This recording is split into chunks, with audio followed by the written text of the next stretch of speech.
follow us on YouTube, Facebook, Twitter. Snapchat it if you want. Snapchat, yeah. I heard about that. May I have your attention, please? If you have not done so at this time, please sign in and please silence all cell phones and pagers. Thank you.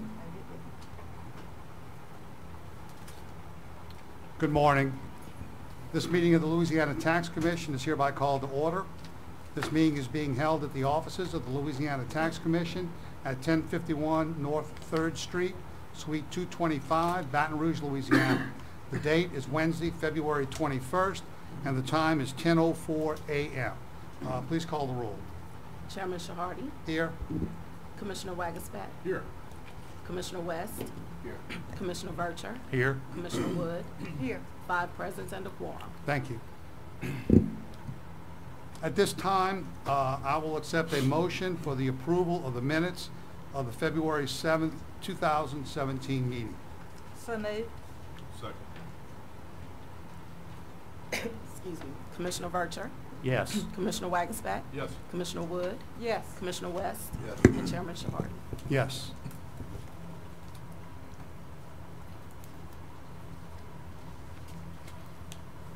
Next item on the agenda is consideration of the decisions in the following appeals. The first appeal is the appeal of Louisiana Riverboat Gaming, Diamond Jacks Casino and Resort versus the Bossier Parish Board of Review, docket numbers 17-22015-003 through 17-22015-005 and 17-22015-006. I'm going to go ahead and make the motions myself. The first motion, again, Louisiana Riverboat Gaming Partnership, Diamond Jacks Casino and Hotel versus the Bossier Parish Board of Review, docket number 17-22015-003. My motion is to assess to value, fair market value of the land at $1,096,000. Do I have a second?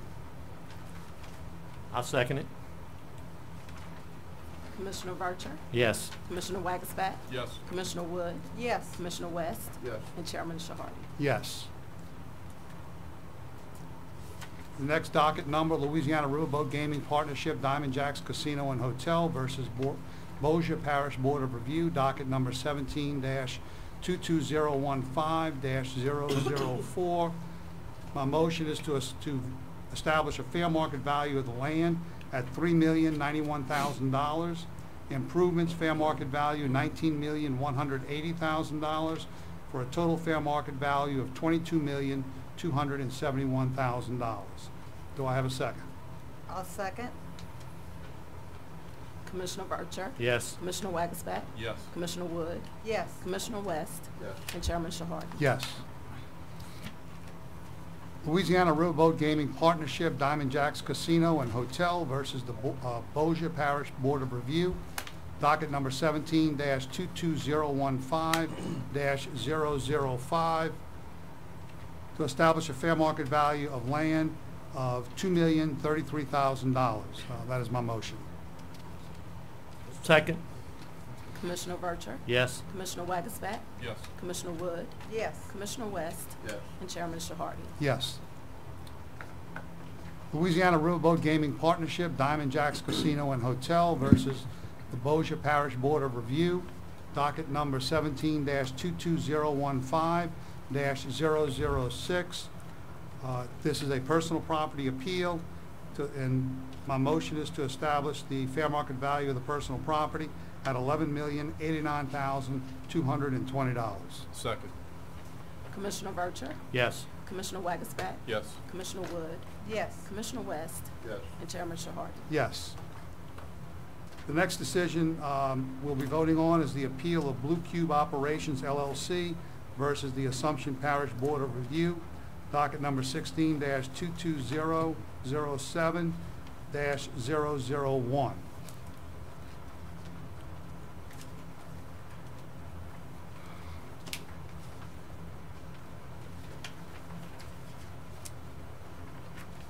My motion is to establish the value, fair market value of the wells and caverns at $139,618. Do I have a second?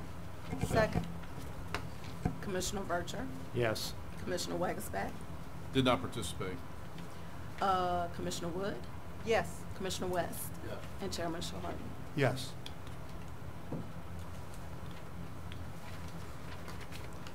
All right. I'll ask anyone who is planning on testifying this morning to please come forward to be sworn in as a witness. If you do not come forward and get sworn in as a witness, you will not be allowed to testify.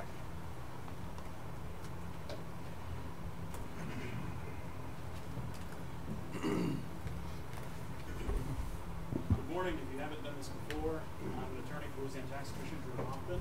I'll administer the oath all at once. If you'll approach any of the microphones, affirm the oath by stating I do and state your name for the record. Please raise your right hand. Do you swear or affirm the testimony you're about to give is the truth, the whole truth, nothing but the truth, so help you God? I do. I do. Stephen Parker on behalf of the taxpayer. I do. George Wallace, Tax Commission. I do. Joseph Powell, St. Tammany Parish. I do. Park McHenry with the McHenry Company. I do. Mark Dusang, Morgard Management. Morgard? I do. John Tolano with Morgard Management. I do, with CBRE appraiser. And your name? James Olson. That's it. Thank you all. Thank you very much. All right, we have two matters here. I believe they're interrelated. Am I correct Yes, with sir. that? Correct. Do we want to go ahead and, for appeal purposes and discussion purposes this morning, combine the two items together, item B and C on the appeal docket? Yes, sir. Is that okay with you, Mr. Weiler? Yes, sir. Okay. All right. I'll make the motion that for purposes of the appeal today, we'll be hearing arguments and discussion on appeal items B and C on the agenda. We'll hear those together this morning. That is my motion. Do I have a second? Second. Commissioner Vercher, Yes. Commissioner Wagasback, Yes. Commissioner Wood, Yes. Commissioner West, Yes. and Chairman Shahart. Yes. It is the Tax Commission's policy to accept all documents into the record that were timely pre-filed in accordance with the Commission's rules and regulations. This will be done at the conclusion of all hearings on today's docket. Accordingly, there is no need to formally offer or introduce the exhibits into the record during your appeal hearing. However, if you intend to object to the submission of any of the opposing parties' exhibits, you must notify the Commission at the start of your appeal hearing. As a reminder, this is an administrative hearing, and as such, the rules of evidence are relaxed. The Commission is inclined to review and consider all evidence submitted and to accept such evidence into the record.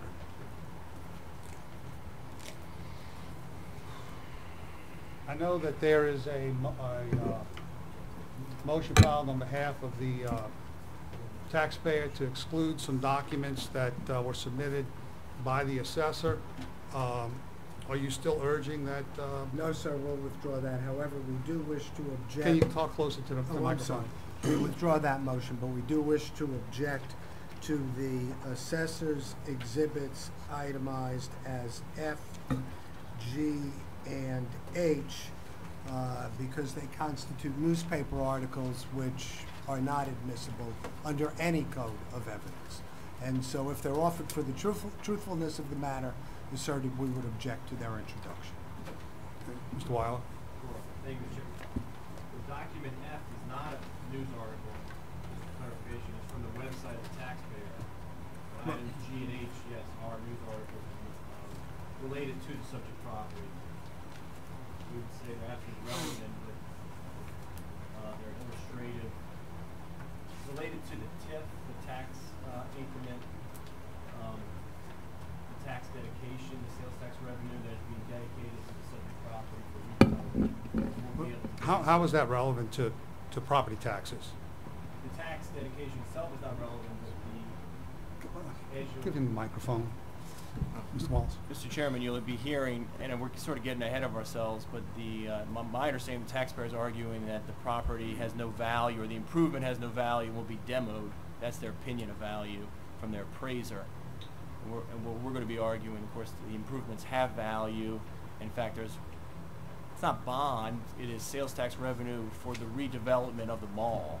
So it relates to the improvement itself.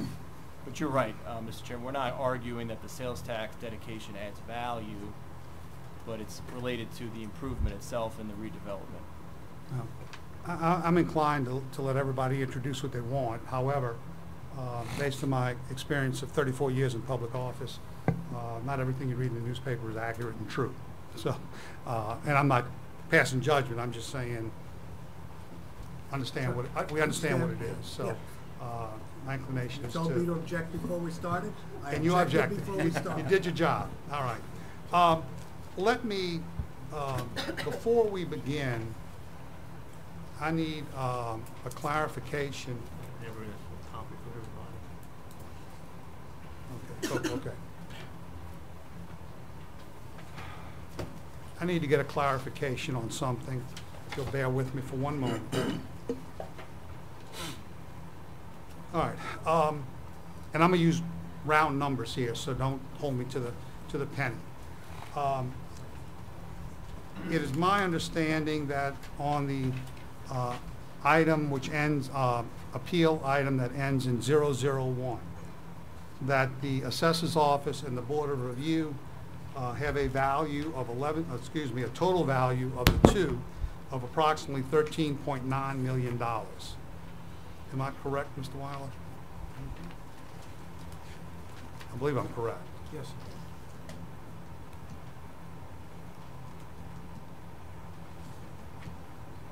I'm sorry, Mr. Chair, are you asking for Yeah, the mall, for both B, properties? Or yeah, both properties combined. It's $11.5 million on one and $2.4 million on the second for a value of roughly $13.9 million.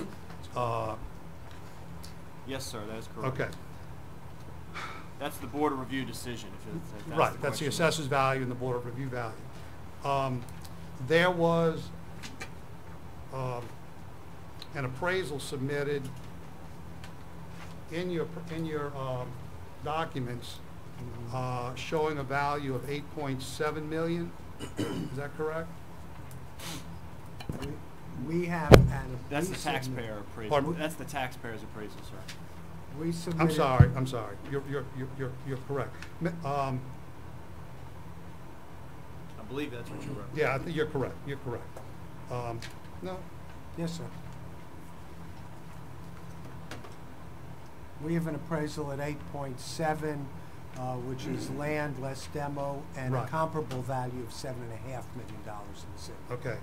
And Mr. McHenry's appraisal of $9 million. Who is that? That's theirs. That's yours. So you submitted an appraised value of roughly $9.1 million from Mr. McHenry? No, and my preference, Mr. Chairman, would be to take this in order. I can't speak to the appraisal, but my understanding is not an appraisal. Here's my dilemma, okay? If in fact you have a value from Mr. McHenry of $9.1 million, you've got an appraisal of $8.7 million, why are we here? Fair question. I mean, 8.7 million, 9.1 million rounded. I don't understand why we're here.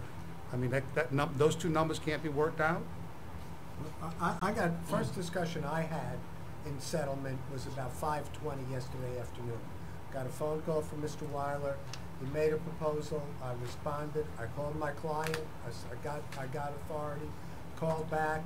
Couldn't get there, and by that time it was 5:45, and we spoke briefly in the hallway this morning.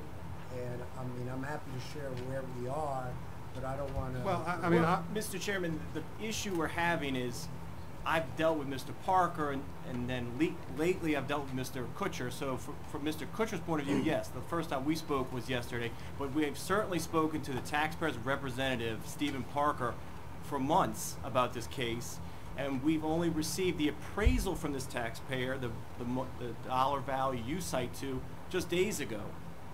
when the tax commission had the value, and Mr. Wallace, of course, has another value, and the tax commission has its own value. So to say that we're only learning of this value from the taxpayer at the extreme end All right, of so this what do proceeding. We got it 15 what days is ago. the assessor asking for these properties of value? What value is the assessor's office asking for today? Well, we believe that the board review decision should be affirmed.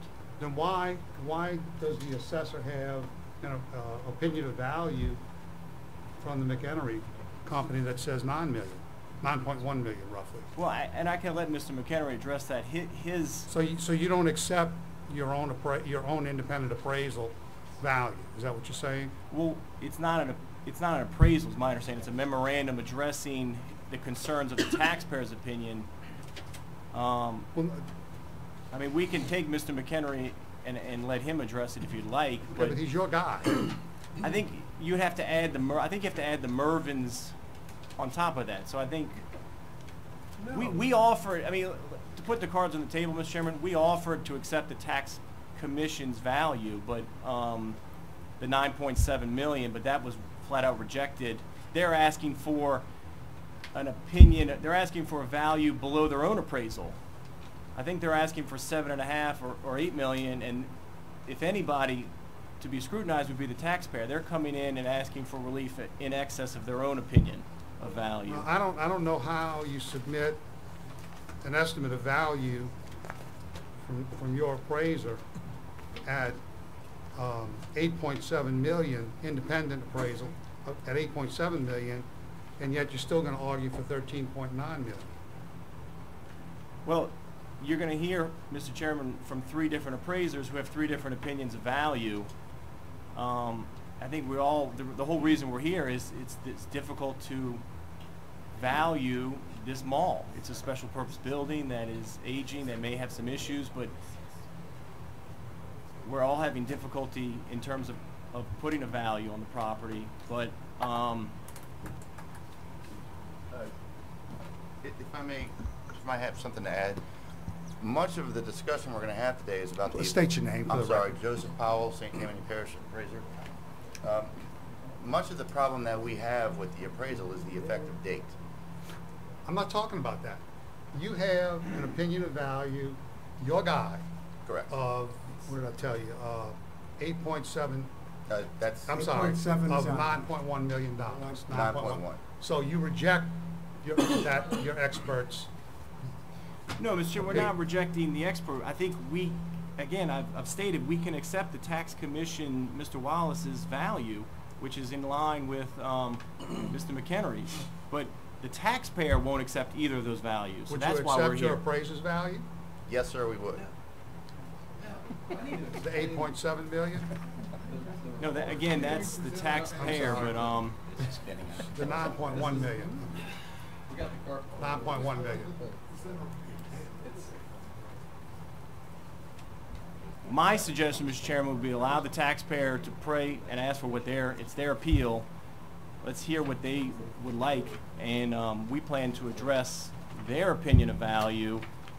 It sounds to me like we're just running a meter on the day. But I'm you know, it just befuddles me from either perspective. And I realize the numbers are different, don't get me wrong. But it seems to me that if you come up with an independent appraised value separate from what the assessor's office has, that you would not say that you'd be willing to accept that value for the property. We have absolutely made settlement discussions. Okay. All right. Well, and attempted to resolve this with that same value in mind. All right, let's get started. Let's see, we're going nowhere fast. This is a taxpayer appeal, so we'll ask the taxpayer to please move forward. Stephen Parker on behalf of the taxpayer.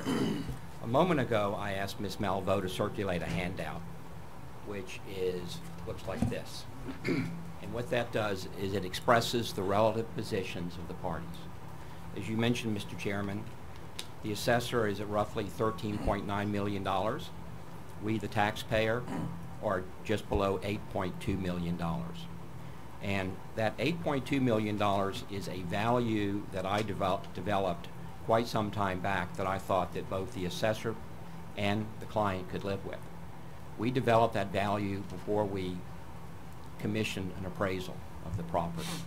So I apologize, this analysis goes into granular level detail. We also use it for internal purposes, so that's why there's quite so much information on it. But to put a finer point on it, the assessor's office is valuing the property for approximately $32.50 a square foot. We are asking for a value of $19 per square foot. All right, now let me ask you, let's drill down. You were asking for a value of just under 8.2 million. Yes, sir. But you have an independent appraisal at 8.7? That appraisal includes two values. The $8.7 million value is the value of the land less the cost of demolishing the mall. Okay. And then that same appraisal also contains a second value, which is a market approach to value. Okay. And that value is $7.5 million.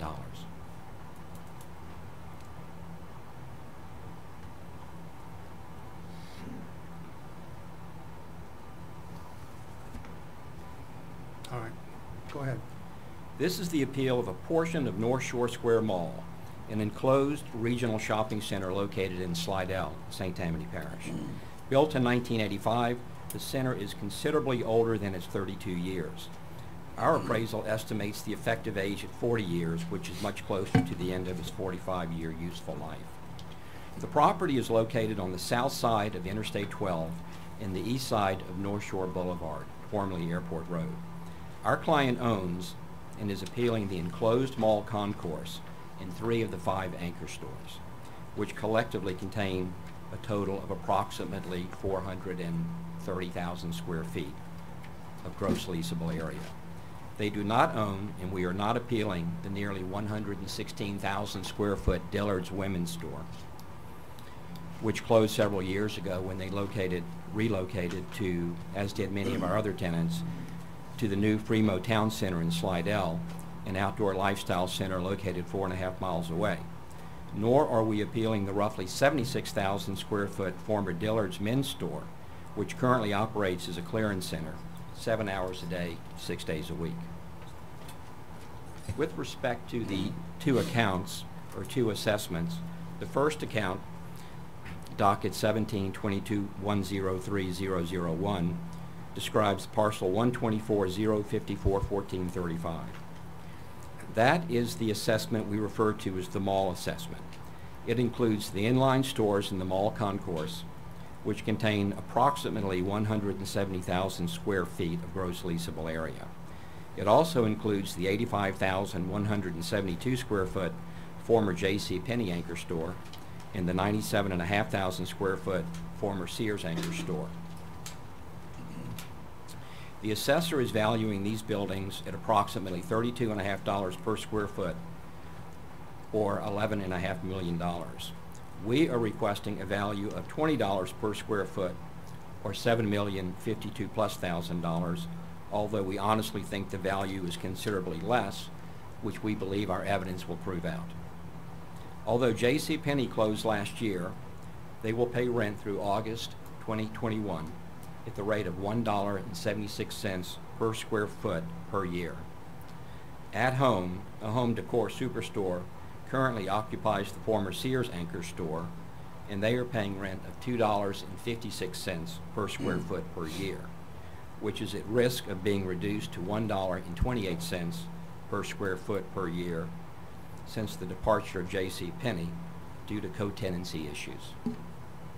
With regard to the second account, the one we refer to as the Mervyn's assessment, the docket number is 1722103002, and that parcel number is 124,054,1516. The assessor is valuing the 76,300 square foot former Mervyn's anchor store for $31.32 per square foot of gross leasable area, or approximately $2.4 million. We are requesting a value of $14.77 per square foot, or roughly $1,127,000. Shopping centers in general, and enclosed malls in particular, have been under enormous financial pressure and stress for many years due to a variety of issues and influences, not the least of which is changing consumer preferences and habits. To mention the impact that Amazon or online shopping has had on physical bricks and mortar retail would only italicize the obvious. As tenants, large and small, have struggled to survive, so have many of the shopping centers in which they are located. Sears, JCPenney, Dillard's, Burlington Coat, and Mervyn's are but a few of the tenants who have vacated North Shore Square. And that's only among the anchor stores. That does not include the enclosed mall.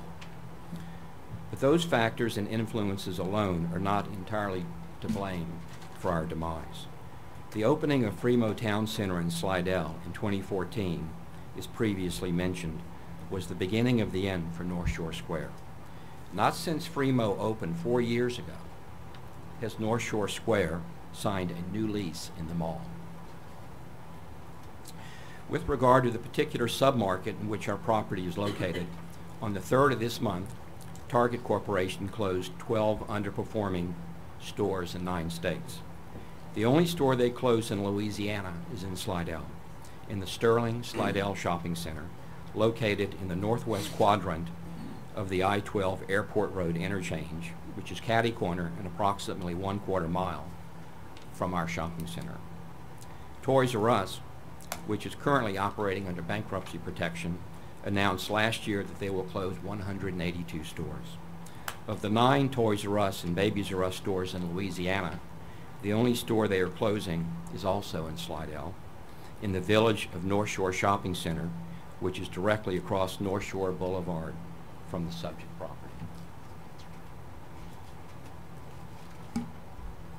We believe the most appropriate approach to value is the market or sales comparison approach. It was not necessary to look any farther than Cortana Mall in Baton Rouge, located at the intersection of Florida Boulevard and Airline Highway.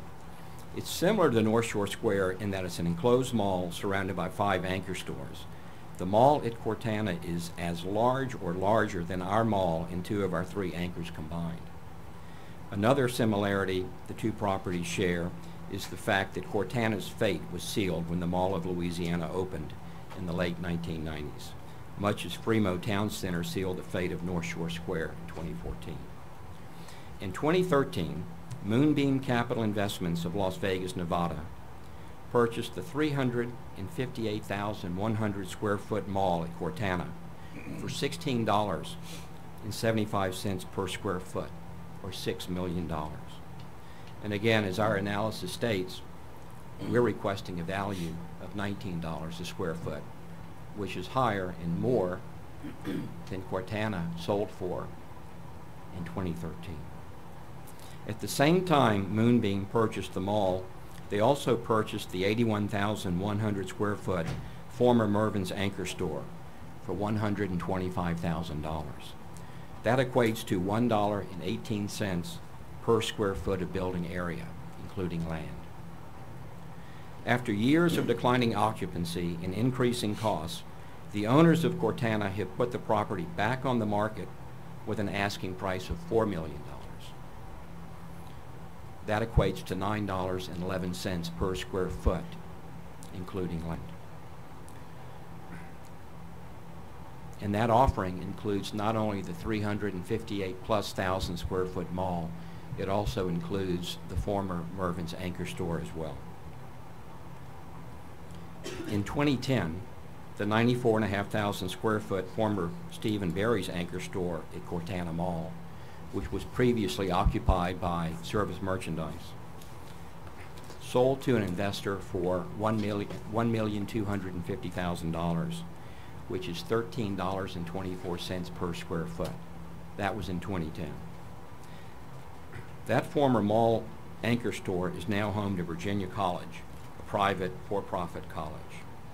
More recently, in the latter part of last year, the nearly 200,000 square foot former JCPenney anchor store at Cortana sold for $4.25 per square foot, or $850,000, considerably less than the $12 per square foot or $2.4 million for which it was listed.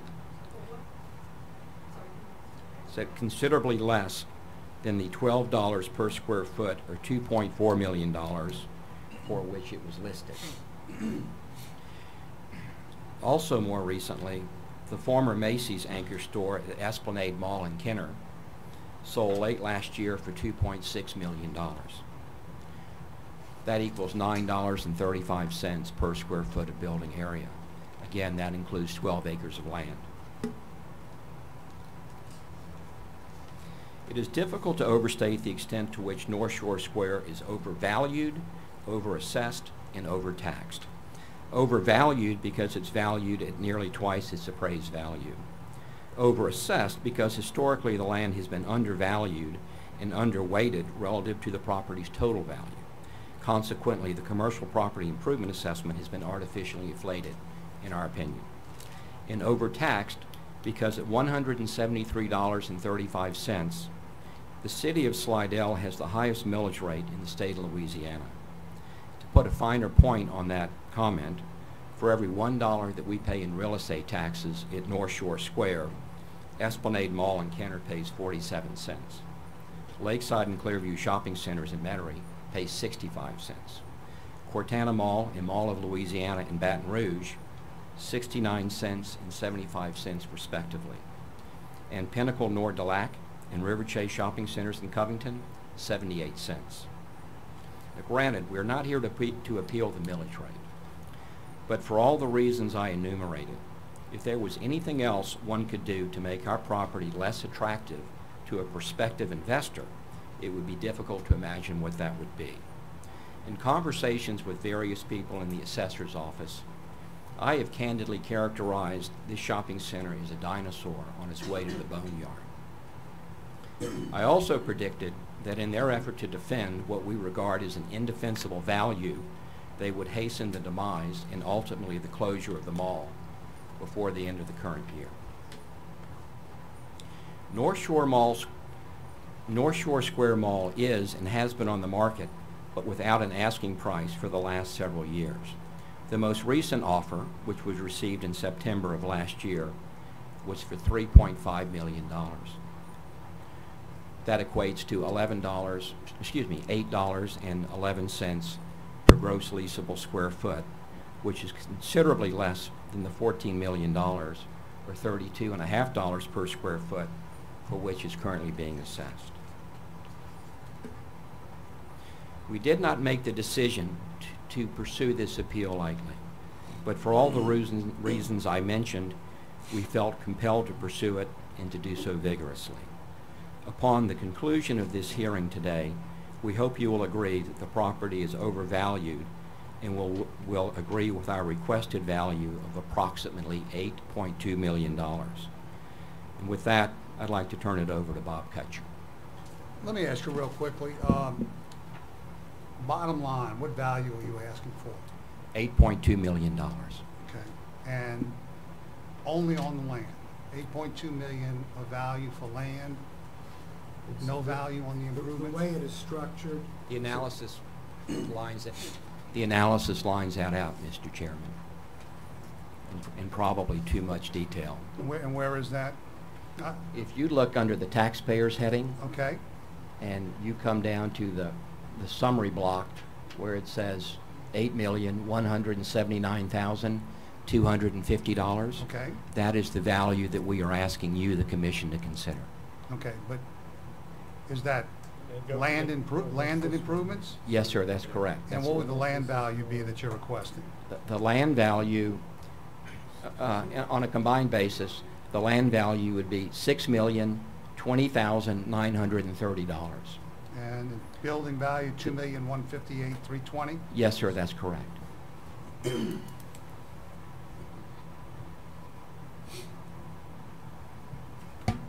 Okay.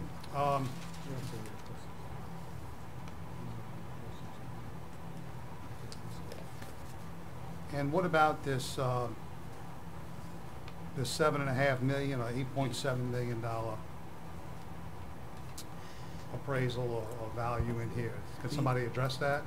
Yeah, yes, actually, our You're appraiser gonna is call here in? to testify. Okay, that's fine. Yes, sir. All right. All right, proceed. I don't know if there's any cross-examination, Mr. Parker. Any questions at this point?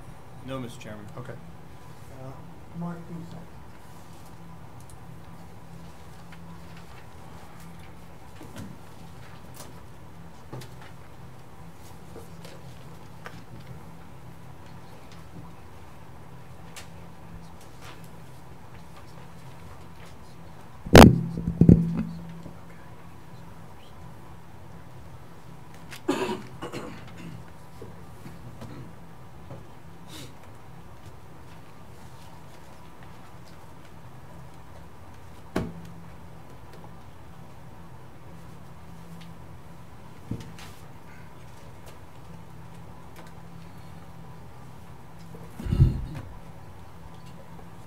Dusang, state your name and address for the record, please. My name is Mark Dusang. I live at 170 Bel Air Drive, New Orleans, Louisiana. And by whom are you employed? I'm Morgard Management. You Morgard talk- Management? Yeah. Pull that microphone as close as you can get it. Morgard Management Company is a related company to the taxpayers who are appealing this matter? Yes, we manage and lease the property. And how long have you worked for Morgard Management in your various tours of duty there? Approximately 30 years, And how long have you been involved in the retail business, retail leasing business? 34 years. And what is your title at Morgard Management? I'm the Director of Leasing of all the retail properties in America. And that includes North Shore Square, I assume. Yes. Let me ask you some specific questions about North Shore Square. You heard Mr. Parker testify regarding Fremont Town Center, and you were employed at Morgard during the development of Fremont. Is that correct? Yes. Can you tell us approximately how many tenants existed at North Shore Square who went to Fremont? Approximately 14 tenants moved to Fremont from the mall, North Shore Square. All right. And do you recall the names of any of those tenants? Well, Dillard's, for one, Dillard's closed 2 stores with us, and they consolidated to 1 store at Fremont. And then the remaining building, Dillard's has an outlet that's open limited hours that Steve spoke of a few minutes ago. In addition to that, Victoria's Secret and Bath and Body Works. We lost Forever 21, Claire's, Zale, K Jeweler. The list goes on, unfortunately. Books A Million? Books A Million, Kirkland's. Now, you mentioned Dillard's. I want to make sure. Dillard's owns that portion of North Shore Square. Yes, Dillard's owns their 2 buildings and adjacent parking lots. But let's talk a little bit about an enclosed mall. What has happened to the retail industry relative to the enclosed mall portion of it in the past 5 years?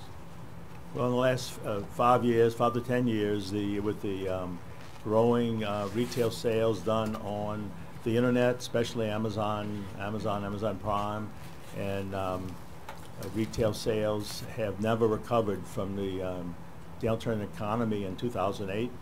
And malls across America, probably half the malls have already closed, and probably half of the ones open today are going to be closed in the next 2 or 3 years, including our property, unfortunately.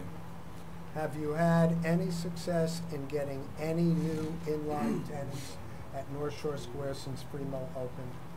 No, since Fremont opened, actually when Fremont started construction, we could no longer attract national retail tenants or any kind of tenants to lease space inside the mall. And what's the current, what was the occupancy of North Shore Square Mall in October of last year? October of last year was 39%. And what is it today? It's 33%, but 2 more tenants are leaving, and so in 60 days it's going to be 29%. But really, once occupancy gets below about 60%, it's really too late to ever recover. Once you get below that 60%, the handwriting's on the wall. So since October, do you recall which tenants have left the mall? Since October, I know Victoria's Secret and Bath and Body left during that period of time, We received notices that FYE Entertainment is closing in 2 months, and Spencer Gifts is closing next month. And what about Vision Works? Vision Works was another tenant that closed recently, at the end of last year. Is there any tenant at North Shore Square who is paying either the original rent that it signed on for or any increases? No, all the tenants inside the mall, we've had to grant them percent in lieu or reduced rent to keep them in the mall ever since Fremo opened. And so every tenant in there is either on percent in lieu, which means they only pay 1% of their sales to us as rent, or they're on substantially reduced rent from their original face rent in the lease. Right, do any of the tenants in the mall have lease terms that beyond this year? No, all the leases expire this year, and most of the tenants have kick-out clauses in the current leases where they could leave tomorrow if they wanted to. Sometimes 30 or 60-day notice. We received 2 notices within the last month that Spencer's going to leave in FYE, which is a old-time record store, CD store. Now, Penny's is currently closed but is still paying rent. Penny's is closed last year, and they're still paying rent, yes. But tell these commissioners what a co-tenancy provision is. The co-tenancy clause in the lease provides the tenant some either automatic rent reduction or a right to cancel the lease if certain adjacent tenants are no longer open in the mall. Sometimes there's a co-tenancy for the anchors, which we're in violation of now because we only have really 2 left. And then other times it'll be a certain occupancy of the interior mall that once it falls below a certain amount, usually 70 or 60%, they have a right to go on percent in lieu rent. And after some period of time, usually 6 months to a year, they have a right to vacate. Now, is there a co-tenancy provision in the at-home lease? At Home has a co-tenancy that we're already in violation of that. They have a right to notify us by the end of April, which we'll have to give them half rent. And then if we don't replace either JCPenney's or Burlington Coat Factory or new tenant in those spaces by October, then At Home will be able to close and cancel the lease. So in April, Penny's will have been closed for 6 months. You haven't been able to replace them. Right. So At Home goes to half rent. Yes. So their $256 goes to $1.28 a foot. Correct. And 6 months later, if you haven't been able to replace them, they have the right to walk away. Yes. Now we talk about replace. Tell these commissioners what efforts you have made as the director of leasing to replace anchor tenants at North Shore Square. Well, the first anchor we lost was Sears several years ago, and we were able to replace Sears with At Home. At Home is it sells accessories for the home at moderate to low prices. And so they took over the Sears location, but the other vacant spaces, the Sears building and also the Burlington Coat Factory space, I have talked to numerous tenants, tenants such as, we worked for a long time on trying to get Cabela's to open in our property. At the event, they decided at the end not to do that. We've been in contact with Academy Sporting Goods, which is a neighbor. We're trying to relocate tenants in the area. We've tried to bring new tenants like Cabela. We've had conversations with Public Supermarket, Whole Food, Fresh Market, Winn-Dixie. We're talking to Rouse, in addition to other apparel tenants like Ross Dress for Less, Marshalls, Bed Bath & Beyond. There's some trampoline parks that are entering old malls. We've had some conversations with them. Any success? No one has made any kind of a commitment at all. Prior to Sears' departure, did you try to get Sears to stay on in the mall? When Sears notified us that they were going to close the store, I called them immediately and tried to encourage them to stay by reducing their rent.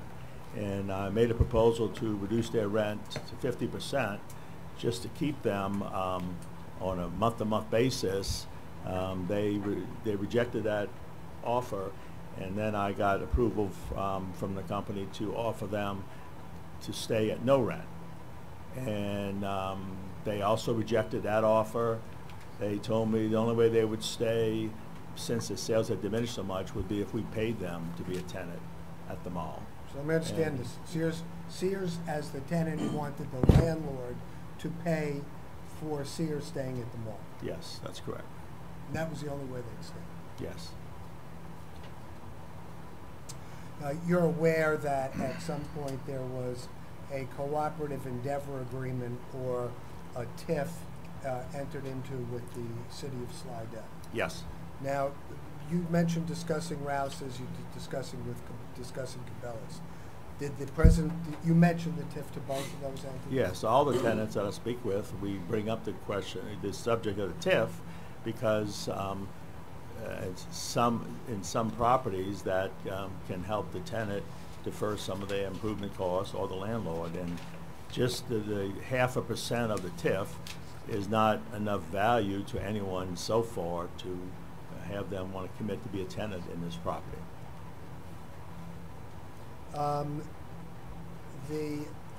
Let me shift gears with you.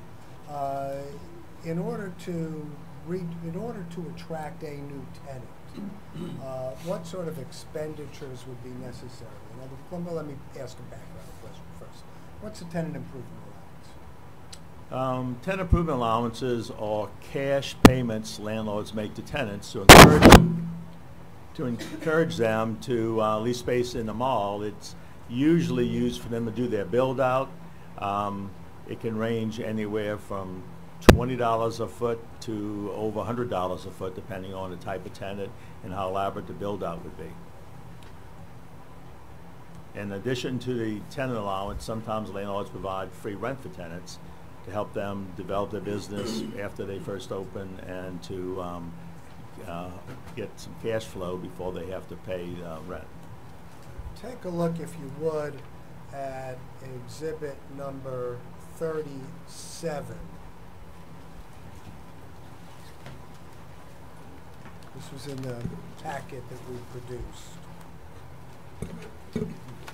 Okay. Okay. Am I reading this correctly, that essentially the sales in the mall have dropped from 2014 of about $43 million to just under $20 million last year? Yes, that's correct. And since that time, is it correct that the mall knows it is losing at least 2 more tenants? Yes. And there is not a single tenant in that mall who has a lease term beyond 2018? No, they are. None.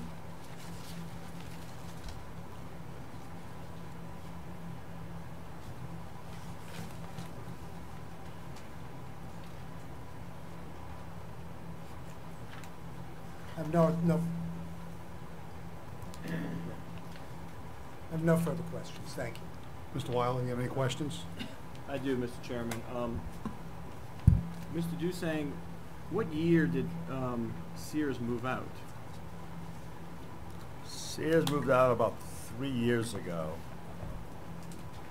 So in 2014 or 2015? I think 2015. I can get the exact date if you want. My understanding was in the beginning of 2015, At Home was in that replacing Sears. Is that correct? At Home our lease is based At Home within the first year of Sears being closed. My understanding there was $1 million renovation performed by your company of tenant improvements for At Home. Is that correct? No. Was there any tenant improvements made? The At Home accepted the premises as is. The landlord's responsible for air conditioning. So all of the tenant improvements or the improvements to the space were paid for by At Home? Yes. Isn't it correct that as of the 1st of 2015, January 1, 2015, JCPenney and Burlington were still tenants and occupying the spaces that you're referencing? Yes. Isn't it also correct, as of January 1, 2015, that the mall was 95% occupied? Yes, that's correct. Mr. Duce, I'm going to hand you this document, which is document F, Commissioners, of my packet, of the assessor's packet. Mr. Dusang, the question is this the same MOGAR that you worked for that envisions a redevelopment of the mall into an outdoor shopping and living development? Envisioned, yes. Is that not the plan, Mr. Dusang, to redevelop the mall? We have discussed in meetings multiple potential uses for the mall. This is one of the ones we discussed. I'm going to hand you, that is the last page of Exhibit G. Is that from MOGARD? Is that the redevelopment plan you're referencing, Mr. Dusang? Yes, that's one of the plans, yes.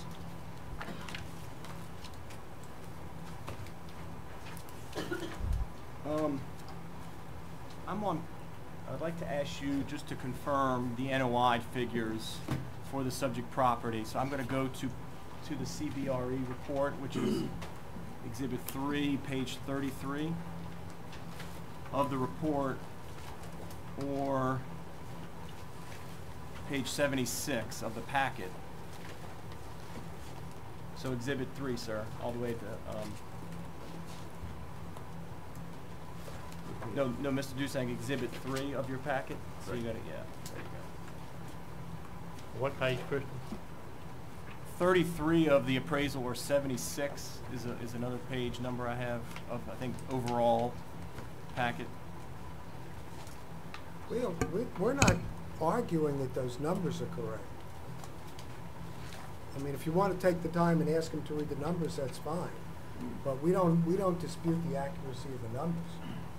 Okay, if we can stipulate, I just want to confirm that the NOI figure for 2015 is the same figure used by Mr. Wallace. It's Mr. Wallace who's going to testify to that. Well, let's just confirm that those the NOI figures for the subject property for 2015. Is that correct, Mr. Dusang? The 1.9 million? Yes. What about the same for 16, 1.6 million? Yes. What was the NOI for last year? Do you know, the 2017? No, I don't know. Do you know if that's found anywhere in this packet? No, I don't know. You actually have that. I mean, your appraiser has that number. You do. You have a 174 NOI for the year ending 2017. Let's say Mr. McHenry has a NOI of $174,000 for a year ending 2017, and it's contained in his report. All right. I don't have any more questions. Thank you, Mr. Chairman. Thank you. Just so I'm clear, and Mr. Wiley, you can interject. You had asked in 2015 two stores that were still present at the mall, Yeah, JCPenney's in Burlington were still there. and that was in In other words, the witness testified as of the lien date, it was 95% occupied, the mall, I think you heard. All of the tenants, including the anchor tenants, were there. Everything you're hearing from Mr. Parker is Okay. as of, the And- past couple months. all right, in 2016, January 1 of 2016, who was there? Were JCPenney and Burlington Yes. there? JCPenney in Burlington closed in 2017. In 17. 2017, Yes, sir. okay. Yes, sir. Now, even though the occupancy was 95% in 2014, a substantial amount of tenants had already been given rent reductions because at that point, Fremo was open. And so in order to keep tenants from, In 2015, what was your occupancy then? Well, the witness testified, Mr. Chairman, it was 95%. 95%. 15 was 95, but then by 2016 it dropped to 67%. In which year, 2016, it dropped to what? 67%. And 2015, it was at 95%, Yes. 94, 95%? 95%, yes. In 2017, it's 30. 17 was about 36, and today, after 33 April, today, after and April, 29. it'll be 29%. Because I've got Okay, two well, tenants. who 20, closed. okay, well, we're not, No. yeah, okay. Sometimes the 2018's in 10 months, so. Sometimes We'll the worry about it, No, we'll worry about the they're 2018 the appeal when it gets departure here. is at 2 months, but, right. Sometimes- So call it 36. But so occupancy in 2014 and 2015 was 94, 95%. 16, it was 67%, and in 17, it was 36%. Yes, so roughly. And the occupancy is important, but that NOI is Yes, more exactly. important So because if you- pennies is still paying. If you look at 2014 and 15, although the occupancy was the same, 95%, the NOI went down $700,000 because we were giving tenants rent reductions or percent in lieu agreements to keep them from either closing or moving to free mode. So occupancy sometimes can be misleading. It's obviously the NOI is. I mean, if I may, the problem with occupancy is the co-tenancy. Right, I understand that. So, you can't hold, you've got to do something. That's why you got to look at keep NOI because it tells the real correct. picture. That is correct. Sometimes we put these temp tenants in paying $100 a month just to have occupancy so we can meet our co-tenancy requirements. So if you have a tenant who's not there, they've shut down, but they continue to pay the rent, it shows up as a favorable occupancy. No, No, we show that as a favorable. vacancy. You but consider it's that a still vacancy? generating income like J.C. Penney. It's vacant, but they're still paying rent. It's favorable So NOI, but it not. shows up favorably in your NOI. Yes, yes. But Not it- in your co-tenancy. But you consider it to be vacant Right, for the purposes of the mall. Yes, Of the yeah. real estate. right. Yeah, and the Okay. problem is the anchors are the draw. I mean, nobody is going just to an inline store. Yeah. They're coming to the anchor stores. Now, and the question was never answered. I think it was asked, and I think we have the information somewhere else, but the 2017 NOI is considerably less, and you're going to have a witness that's going to present that information? Actually, if you look at the expert report of Mr. McHenry. Well, let's wait till Mr. Yeah. McHenry comes Yeah, before we do that. yes, that I is don't wanna jump contained in ahead. his report. Because Exhibit 3 in your documents shows operating history from 14, 15, and 16, but nothing in 17. Is that correct? That is correct. Okay. Do we have 17 coming up? Yes, sir, it is contained in I was going to do it with Mr. McHenry That's because fine. that's actually in his That's fine. report. Okay. And I'll talk about 18 even though I know it's Yeah, not let's not, it's confusing enough. Let's not make it any more Mr. confusing. Chairman, before we move on from this witness, I think you may have asked the question. Okay. In other words, is the occupancy, I think we've established Penny's is still paying rent, Mr. Dusang, is that correct? Correct. But in your occupancy numbers, you're saying as if they're not there because they're physically not there? Is that my understanding? In other words, when you say the percentage is down because there's no clothing, you're saying that they're unoccupied, is that correct? Correct. But they're really still paying rent, so if you add them back, what is the occupancy, do you know, of the mall? No. The I occupancy, guess not within I that. object. to me, the occupancy, for NOI purposes, rent's rent. Whether, I'm not looking at occupancy. I don't know how we No, could we're look at not. occupancy. And We you- had to reduce the J.C. Penney rent 50% about 2 years ago in order to get encourage them to exercise a 5-year option. And so we're getting half rent what we were getting 2 or 3 years ago. Occupancy in my world is irrelevant as far as looking at NOI. and a Okay, cap I rate. just want to make clear, I think that was the question. Yeah. Well, at best, it's two different animals. Yes. It's occupancy is one thing and NOI is something else. Thank you, Mr. Chairman. Any more questions for the witness? No, I have no redirect. Okay. Thank you. Okay. John,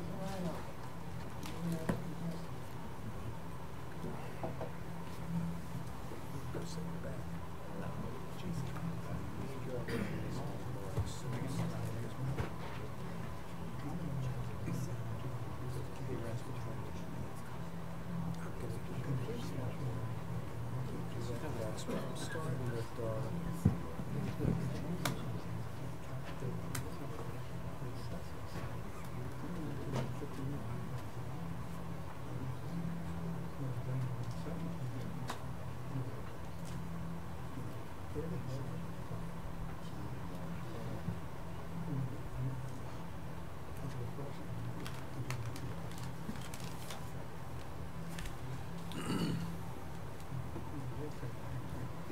Mr. Solano, would you state your name and address, please? John Tolano, 2000 Octavia Street, New Orleans, Louisiana. Can you spell your last name for me, please? T as in Tom, A-L-A-N-O. And by whom are you employed?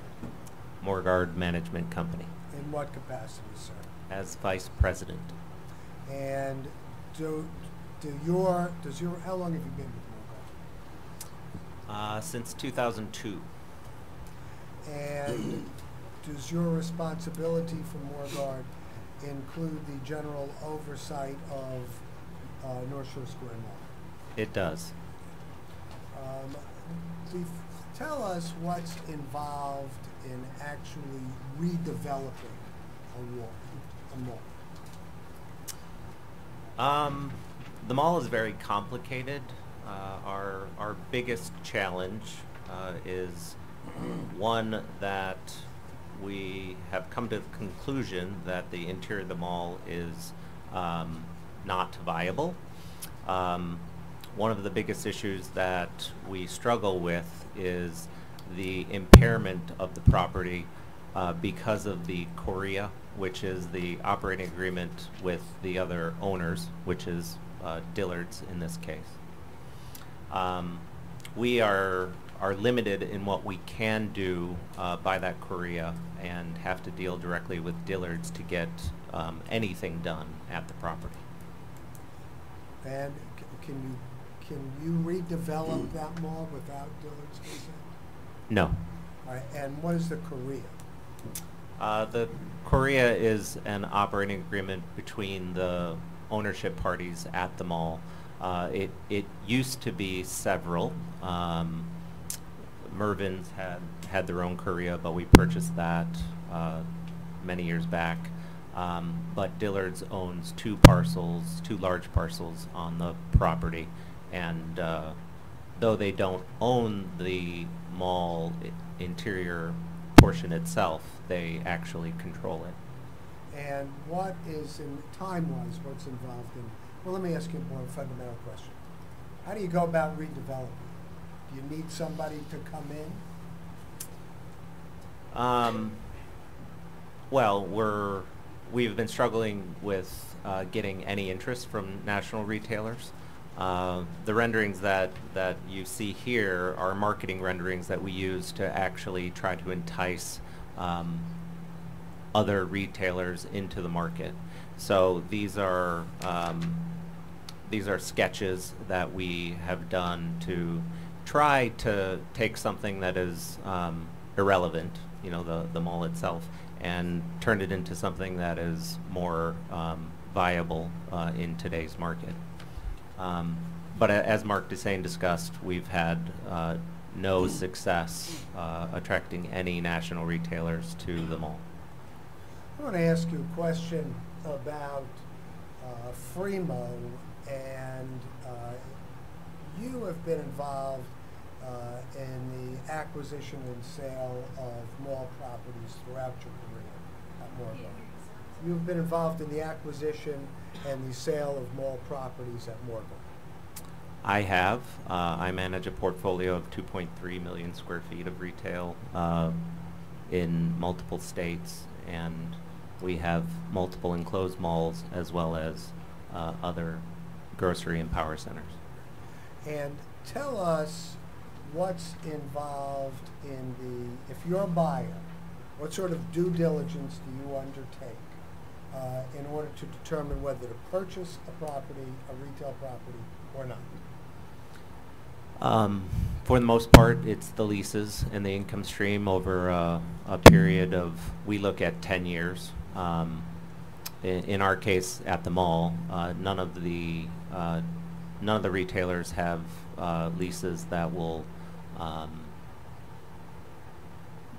that will continue their tenancy for any time beyond 2018. And if you were a willing and informed buyer in 2014, what would you take into account? How would you take into account the existence of Fremo being opened and operating? Well, that is massive, or was clearly a massive threat to the mall, particularly because it was incentivized by the parish and the city. So that gave them the ability to do deals that we were not capable of. And at that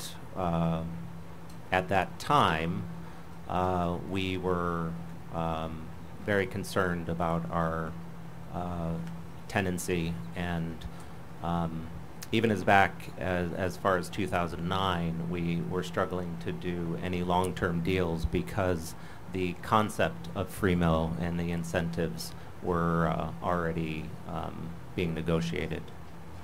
And if you were a willing and informed buyer based upon your experience in 2014 and you saw Fremo being developed literally right next door to you, would that have impacted the price that you would put on that property?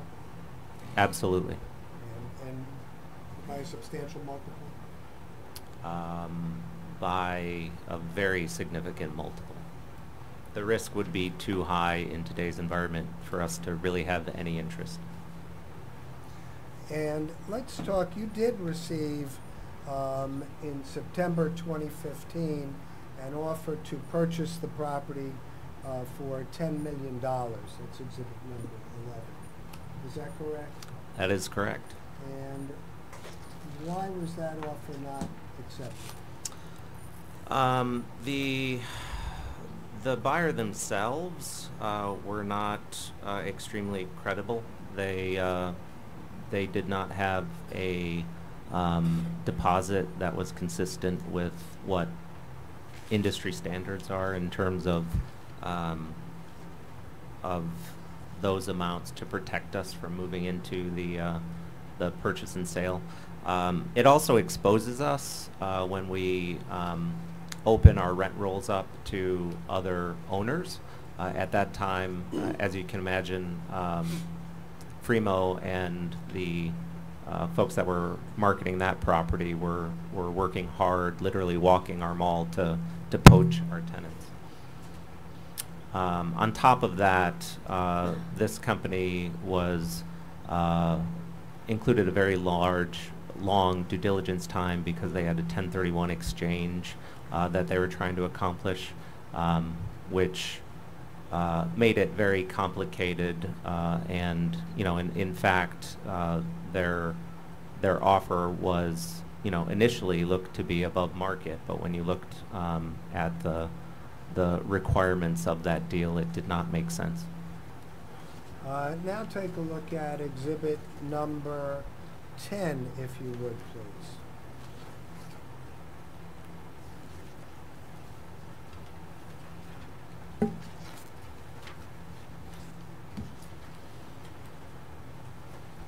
This was a cash offer for $4 million in March 31 of last year. Correct. And why was that offer not accepted? We believe that offer is actually land value, and our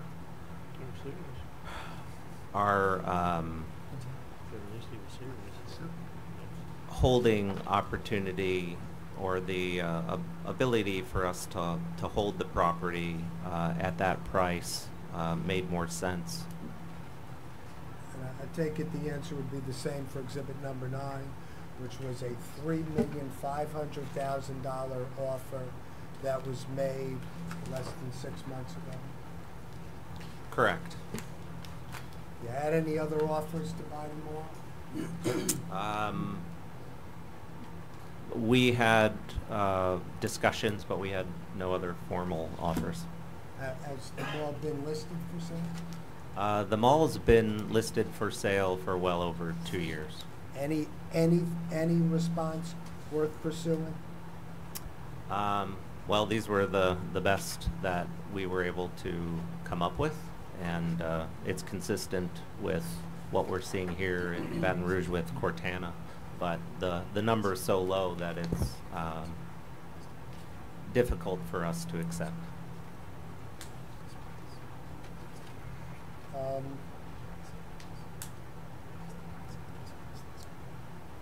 Can you tell us what the effect of Target and Toys R Us closing will have on the ability of North Shore to develop?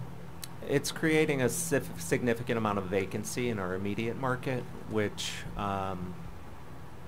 will open up space for anyone who might be interested to go to those locations. On top of that, it's going to significantly reduce the traffic in our immediate area, which will, then diminish our ability to lease.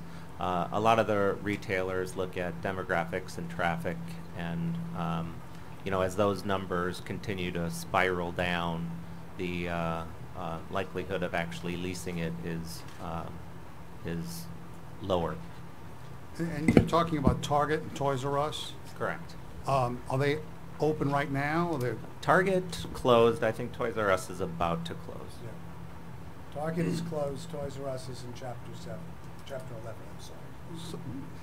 So Target is gone, they're not paying, when did Target close down? Well, that is not at our property. That is, that's property in our immediate submarket. So there's a retail But node it's not within part of this Slidell. mall? Correct. What about Toys R Us? No. Oh, okay. It just impacts the availability of real estate in the market, that's all. There's more supply with even less demand, is the point. And how many employees did North Shore have in 2015, and how many does it have today? The mall employed roughly 7 folks in 2015, direct employees. But we had a large number of contracted vendors, cleaning, security, landscaping, all those folks. Since 2014, we've been working really hard to reduce our overall expenses.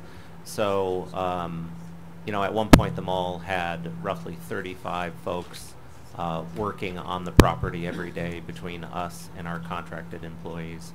But since 2014, we've drastically cut that number down. So we have gone from 7 employees ourselves down to 2 during that period, but also cut our contracted services by 70%.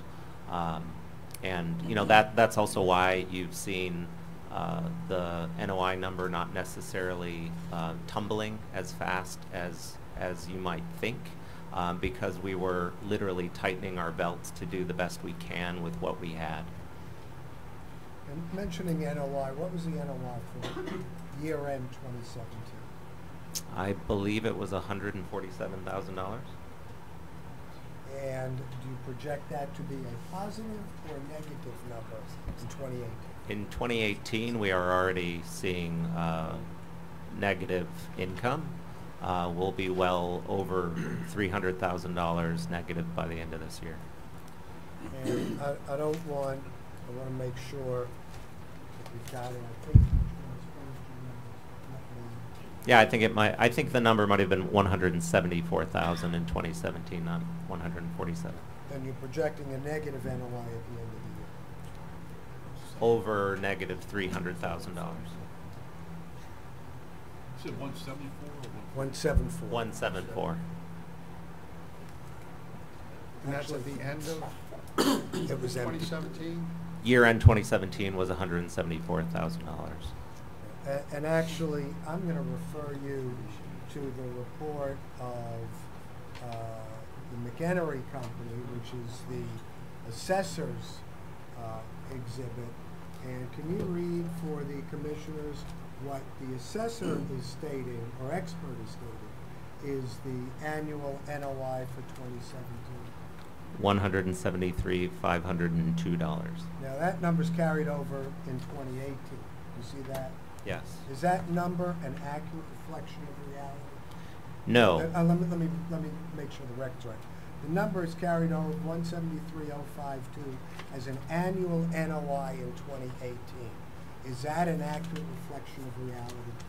No, our budget of negative 300,000 actually did not take into consideration some of the immediate losses that we've had on site.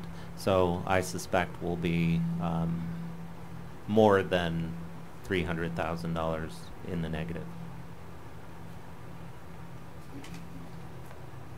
Is there any tenant at, well, let me ask this question. What is the future, short-term future of North Shore Square at this point, if things continue the way they are? We're here asking for help. We are struggling immensely.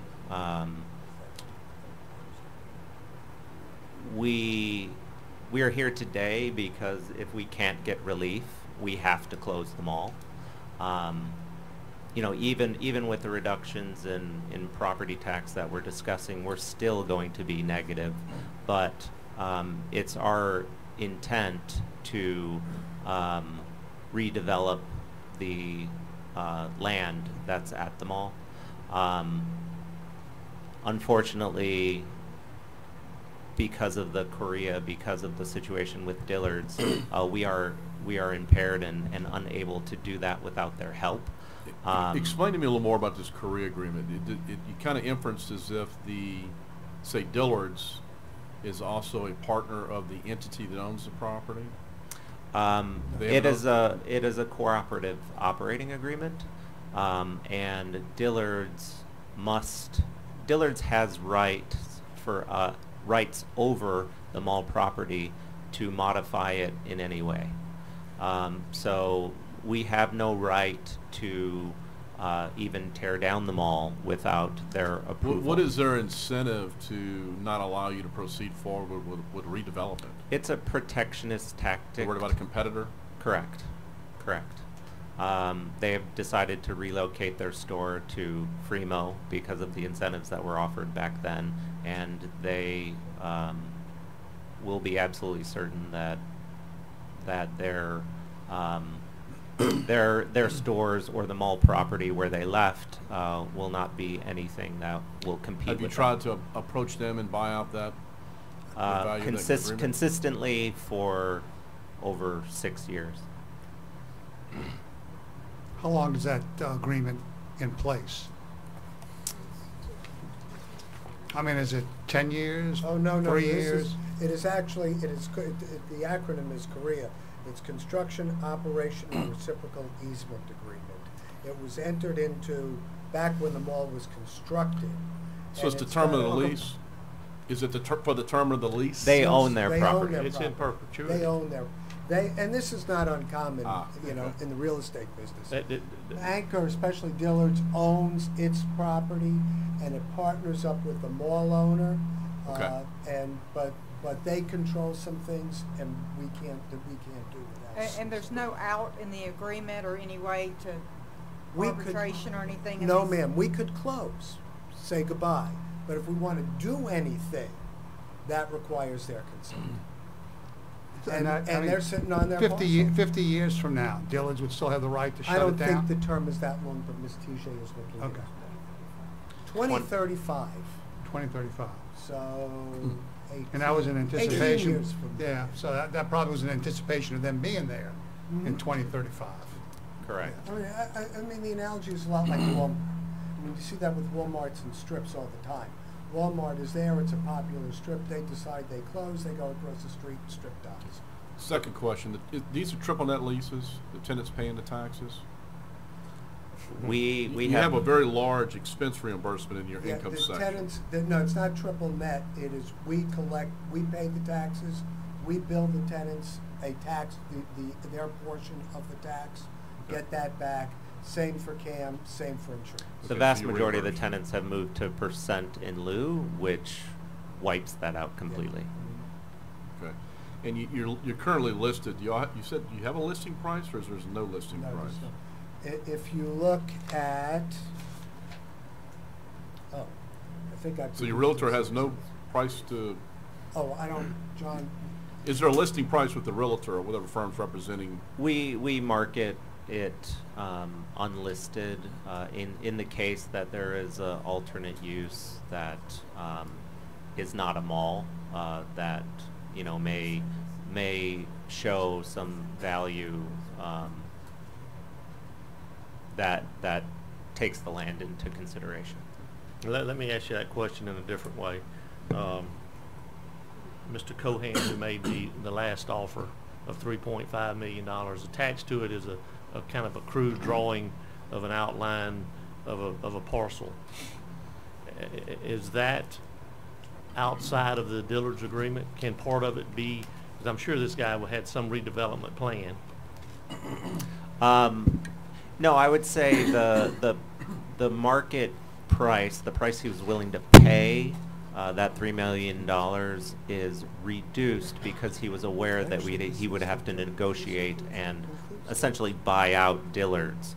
So if you look at the property value and you're considering, if you consider it land, you would think normally land minus demolition costs would be what your value would be. But in this case, that's not accurate because you can't actually develop the land without buying out Dillard's. The last number Dillard's gave us to buy out of the Korea to get their approval was $6 million. and their building. And their building. Right, I mean, we would have bought that building.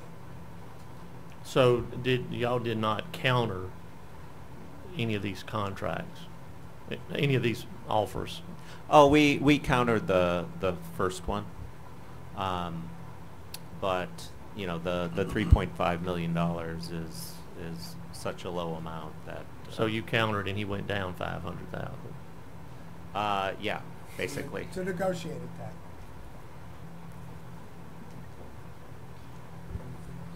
Mr. Chairman, may I ask a few questions? Yes, I'm done. Tender the witness, yes. Thank you. I think some of the commission members addressed some of my points. To follow up on Mr. Wagasback's question, sir, but if there is no list price, certainly wouldn't you agree there is price guidance or a range in which your real estate broker has offered to Mogard as a fair market value? Is that correct? No, they didn't give us any guidance. So your broker-dealer has provided no price guidance on what the mall is worth today, or is that correct? Well, they asked us to accept the $3.5 million offer. I think you testified that the interior of the mall is obsolete. Is that correct? The mall entity and how the Korea is or was negotiated in 1985 is obsolete, correct? So I'm looking at Exhibit 4, the quote from the contractor, Donahue Favre. And it seems to be missing Exhibit B, but does that call for the demolition of the interior or the inline, and then improvements to the anchor tenants or big boxes? Is that correct? Where are you? Exhibit 4. Can I get the question back again, please? My question is this estimate to demo only the interior or inline portion of the mall and then to make improvements or additions to the anchor tenants such as Burlington, At Home, Dillard's, JCPenney? Is that correct? Can I object that I don't understand the question? I'm not sure I understand either. Yeah, there's no improvements here. This is only demo. Well, what does it mean by, are you familiar with this document, sir? Exhibit 4? Have you seen this before? Yes. This is a estimate by a contractor to your company that you work for, is that correct? It is. So they're not demoing the whole mall, is that correct? They're just demoing the interior inline space, is that correct, in this quote? This is to demo the interior mall and also the utility work that would be required in that demo as well. So shutting off, you know, water valves and that sort of thing.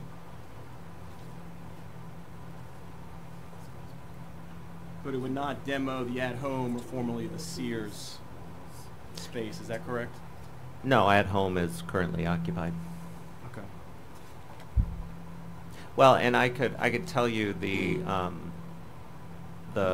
concept of maintaining the anchors is something that would be nice to accomplish. In the vast majority of the cases, and I'm doing it now, we have a strip center in Florida that was a former Winn-Dixie, and it would have been nice to be able to maintain that structure and reuse it as a grocery store. We're building a Publix in that place, but we had to tear that down as well. So we more often. And I'm on the last paragraph.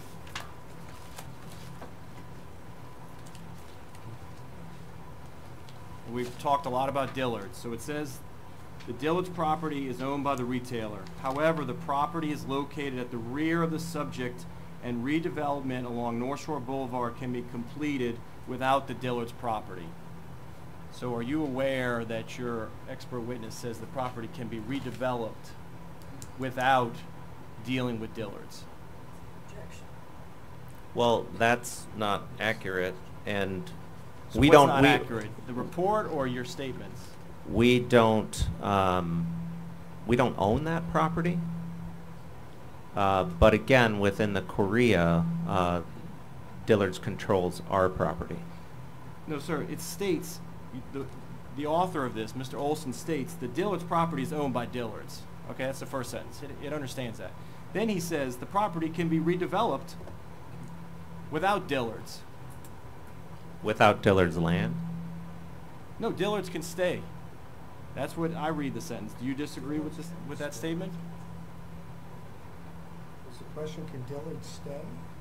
Well, Dillard's owns their property, so of course they could stay.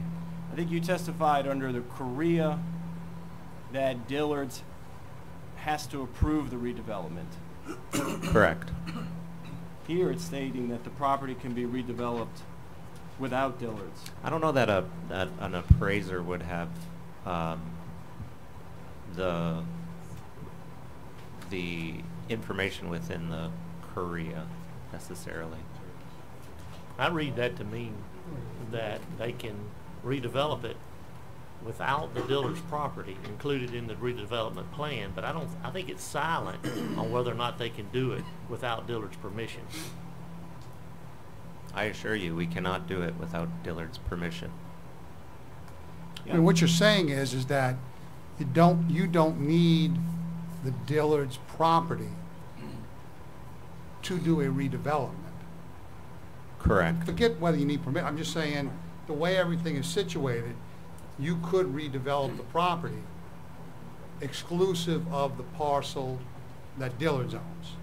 Correct. It's not like Dillard's is in the middle of this thing and you'd have to build around it. Dillard's is like Right. over It is here, not our and property. you We can- have. You could build around it. Right. We have no rights to it. So the question was by the chairman, you can redevelop around the Dillard's in the rear of the property. Is that correct? We can't develop around because they own the back parking lot, but we could develop in front of the Dillard's building. So that diagram from Mogard, does that keep Dillard's or does that exclude Dillard's? This has one Dillard's on them. This has one Dillard's on the property, and this marketing brochure contemplates Morguard purchasing the Dillard's building from them as really payment for the Korea. Let me ask this, why are we discussing redevelopment? This is down the road. Fictional. Fictional. Today. Possible fictional fantasy. I mean, we're dealing with a piece of property that's there today. You know, we agree, Mr. Chairman, and we think the property should be valued as of the lien date 1/1 of 2015. But the argument you're hearing repeatedly from the taxpayer is everything post the assessment date or post the lien date. And you're going to hear from the appraiser, I think, who says the property should be demoed because it's an impediment to the land. And our point simply is the plan is not to demo the entire mall, but to redevelop the mall, and therefore the buildings have value. Well, I mean, let's not, if we get into this, but we think we should stick to 1/1. Let's wait till we get to that. I'm frankly in part responding to the assessor's memo that says we're great redevelopers and it's wonderful to redevelop it, and we could have put a Lowe's here and a Home Depot and they're opening all these stores. I mean, if that's not the argument, I agree. I agree. I mean, we're dealing with a piece of property that's there right now, Yes, sir. and the condition that it is in at the present time. And look, you could have a mall that's 110% occupied, collecting more rent than the most expensive mall in the country, and if somebody wants to wake up and decide to demolish it tomorrow, and he owns it, it's his property, he can do what he wants. But what's going to happen a year, 5 years, or 10 years down the road is speculation. We're dealing with whatever is there right now. So all this talk about demolition, I mean, you'd have to make a pretty darn strong case of demolition to argue that it's a necessity to demolish this property. And I don't think I've heard that, but certainly you can counter that in your presentation. No, we agree with you, Mr. Chairman. It's the witness is on the stand, so to speak, here. I felt he's the most appropriate person to ask about Mogard, not the appraiser. That's the only reason. We agree with you. We think, and that's the whole purpose of a quadrennial cycle. We're valuing this property as of 1/1/15, as the guidance from the commission provides, as the notice, and that is the quadrennial period to provide uniformity or to provide continuity for the tax recipient body. It's everything you're hearing from the taxpayer applies next quadrennial. That's our position, and we're sympathetic, but that comes up next time we're here. May I respond? You can, sure. The position, that statement is incorrect. The standard is willing and informed buyer. Fremo was open in April of 2014. A willing, informed buyer is looking at the operations of this mall, conducting due diligence, looking at rent rolls, looking at cash flow, and seeing the 800-pound gorilla right down the street, hustling business from the prospective seller. So, I mean, if we're arguing January 1, 2015, I understand that's a position. We put blinders on. Pearl Harbor never happened. We never went to war. But even if you would take their analysis, as of January 1, 2015, a willing and informed buyer sees the competition coming, the locomotive coming down the track.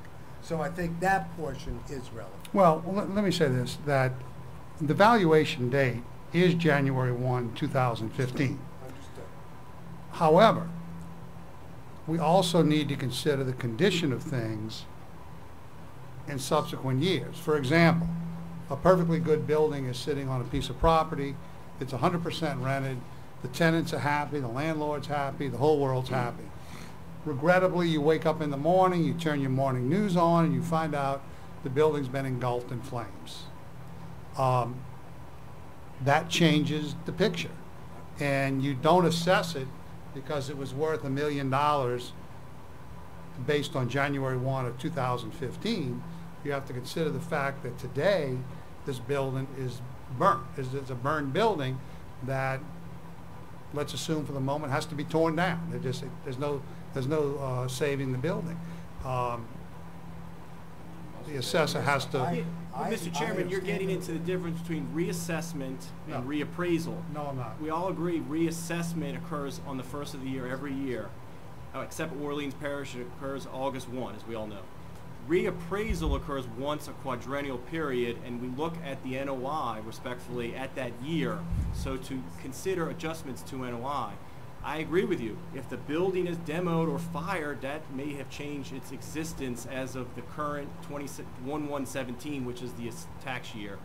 But to lead into NOI that is post 1/1/2015 So is not what the guidance sets forth, and not what the assessment is so predicated on. if a piece of property is 95% rented on January of 2016, I'm just using that date, and 2 years later or 3 years later, through whatever set of circumstances, the property is now 35% occupied.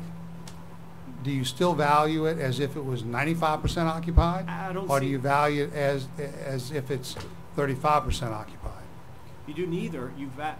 My understanding that the assessor's responsibility and role is to revalue all property in his jurisdiction over the quadrennial period at one time, once every 4 years, or at least every 4 years is what the Constitution provides.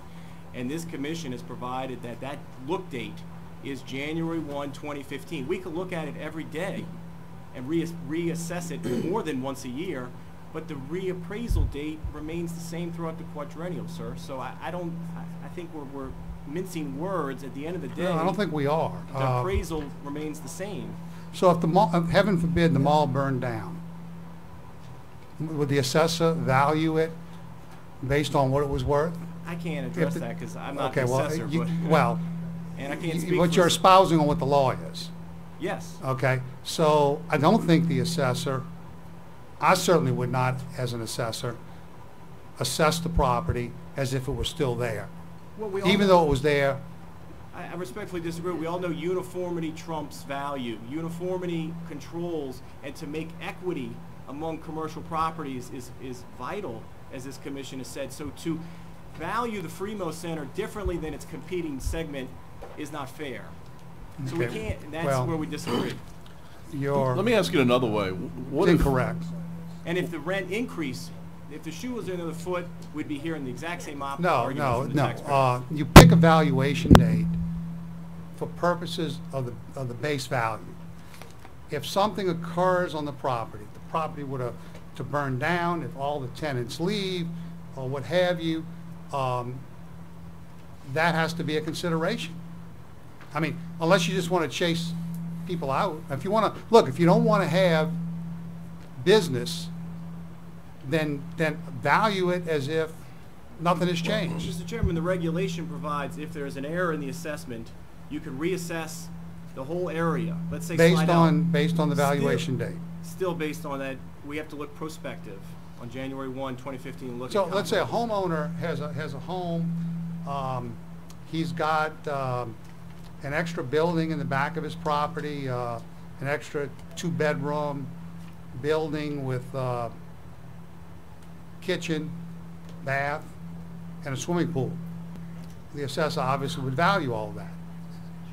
What if during the cycle, the property owner demolished the pool, demolished that building, and now it's vacant land? Would you still value it because that's what it was? And I can't really way back address when? that. I'm not an appraiser. I'm not the assessor, sir. I can tell you, though, that the advisory opinion 21/1/2015 says, please be advised that the date for reappraisal of all real property, including this property, is January 1, 2015. So It is. that's our. It is. But if the property changes during that time, I mean, I could turn it over to no, the appraisers. you'll be able to present your let me case. ask it another way. What would happen if Whole Foods built a store on the same mall area? Would we wait to the next quadrennial to add it to the tax roll? No, of course not. You would add it to the year it exists. If the improvement exists for 2017, But it's all part of the same mall. It's all part of the same assessment. It's all part of the same NOI. It's just another tenant. No, the assessor's role is to assess annually, but to appraise the property as of January 1, 2015. So he should use market data from the 2015 cycle to value, I think you said Whole Foods, that did not exist in 2015, but 2017. That happens in, you know, I represent a few assessors. So we and they typically happen all know, the time. we can typically always add but never subtract? I guess that's what I'm trying No, to you get at. can subtract. If the improvement is demoed but prior to the lien date or the annual reassessment date, let's say they did knock down the mall, yeah, but we're talking hypothetical. The chairman's talking about a fire that didn't exist. So if a fire did Understand. occur, then yes, Understand. you would have to make an adjustment. Okay. I just don't understand why you want to try to get blood out of a turnip. Well, That's Mr. all. Wilder, 2015, the assessor, if my numbers are right, tell me if I'm wrong, close to 14 million. Yes, sir. Right. And when we started this proceeding, I think there was mention that the assessor's number today would be less than that, actually close to the LTC number. Yeah, we've offered and can accept So the there's been an LTC. offer of less. Where did that number come from? I From mean, Mr. Wallace. if you cannot change the number from the reassessment date, if the assessor, I guess I'm asking, why was that reduction okay? Because he applied the regulation and valued the property as of January 1, 2015, Mr. Wallace did. And so until a few weeks ago, we never got the taxpayer's appraisal. They just said things are getting bad, we were sympathetic, but please give us an appraisal so we can work with you. But we never got one. We just said, take us at our word. It's 7.5, 8 million. And maybe I'll ask the assessor. The problem is you have an representative that appraisal question. from the taxpayer that's as of last year, I think October of 2017. They don't even have an opinion of value as of the lien date. Mr. Wallace does. So we can't accept an opinion of value that's just several months ago. But we can certainly accept and have offered Mr. Wallace's income approach, or no, just his appraisals, you know, because those are conforming with our methodology and with the appraisal reappraisal process. We're not disputing what the taxpayer is saying. They're just too early. They need to come to the next quadrennial. So if the mall were 100% unoccupied, you'd leave the value as if it was 100% occupied. Can I let my appraiser or the deputy, or you're Come asking? on, just get that one question answered? Yeah, Sure. please. Thank you, Chairman Hardy. Joseph Powell. Joseph Powell. We do have a mechanism in place to help large amounts of vacancies in our retail markets. What we do is we take the base value per square foot, which could be $70, could be 60 or 50, whatever that market commands for that size and space, and we cut it in half. So a $50 a square foot big box retail will become $25 a foot. And that's us recognizing that while this property is vacant, it's probably being renovated and is effectively warehouse space. And these numbers usually pretty much parallel to an income approach with that loss of income. So that is how we help vacant spaces. We do adjust for vacancies on a yearly basis. We just need to do it in the tax year in which it occurred. So the tax year that we're talking about the lien date of 15. But we're being asked to recognize vacancies in 2018 for the wrong tax year. So So for 2018, excuse me, we're talking about the 2017 tax roll here, the 2017 tax bill. The testimony we have is that on January 1, 2017, what was the occupancy? 36%. Would you recognize the fact that it's only 36% occupied? the following tax year, For, if the occupancy is reduced in 2017, no, I said then we're if it was, taxing in arrears. on January 1, 2017, that day, what was the occupancy of the mall? 36% on that date. So would you recognize that for 2017? The information I have for 2016 is it was 67%, which of course doesn't include the at-home store, which was new the year previous to that. Again, And then also the at-home, and I'd like to correct something earlier, the at-home did an interior build-out for $1,900,000 for that year. So I mean, we're being asked to value the building, the entire mall, at close to $1 million, when just one tenant in that mall did a $1.9 million renovation the year before. So we are giving vacant discounts. We're just giving them in the year in which they occurred, not a year ahead, like what is being asked of us. Well, that's why I We've asked. bent over backwards to help this property. Yeah, the taxpayer's is a frequent visitor of my client's office, and there's been a lot of discussions and a lot of reductions, if that's the question on the table, Mr. Chairman, and that we've continued to attempt to work out a resolution, but at some point, when does the bleeding stop? We have an obligation at some point to defend the role and to defend the value, and that's why we're here today, Mr. Chairman, as I think. Can I get an answer to your question? Okay. Regardless of whether it's 36 or 66, as of January 1, 2017, do you assess is that occupancy number the number you're using, or are you using something that's 95% in 2015? Because I never heard the answer to that question. We're talking about giving discounts based on vacancies, but then also for NOI. What is the value of the property based on, the NOI or the vacancy? The mechanism that we have set up is to give the discount based on the vacancy because it's easier for us to track. 80,000 square foot when vacant, okay, that's 80,000 feet that will reduce the price on. Well, remember, Let's not, we're starting to get ahead of whatever your presentation is, so that's correct. let's back away. I don't know if there's, Any more questions for the Mr. Wilder witness? was done with cross-examination. No, I don't have any more questions. I have no further questions. Thank you. Thank you. Thank you. What's the pleasure of the commission? You want to take 5? I have no idea Well, what you, are I've got you- one more witness. You got one more I've witness. How got long do you Mr. think that'll? Olson. Let's wrap up your presentation. Fair enough. And we may take a 5-minute break after Okay. that. But We'll call Mr. Olson.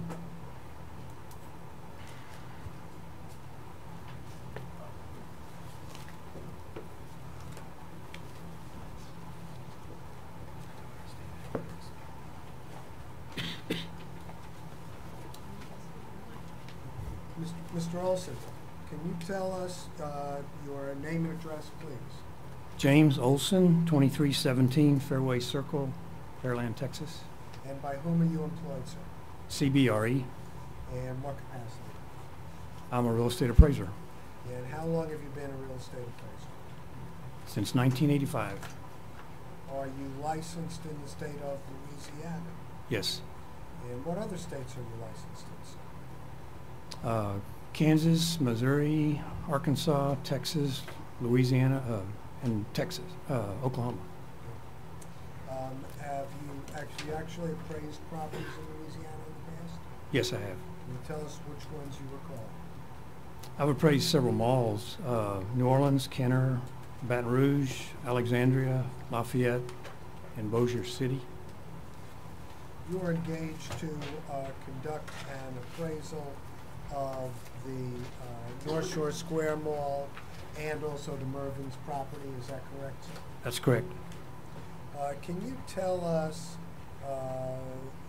what your value, because I appreciate your report, you reached 2 different valuations, correct? No. You had 2 different analyses. Yes. All right. What was your first analysis? Sales, land value.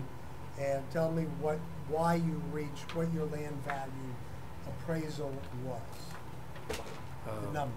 $8,700,000. And is that roughly what you determined to be the land value minus the demolition cost? Right. Yeah.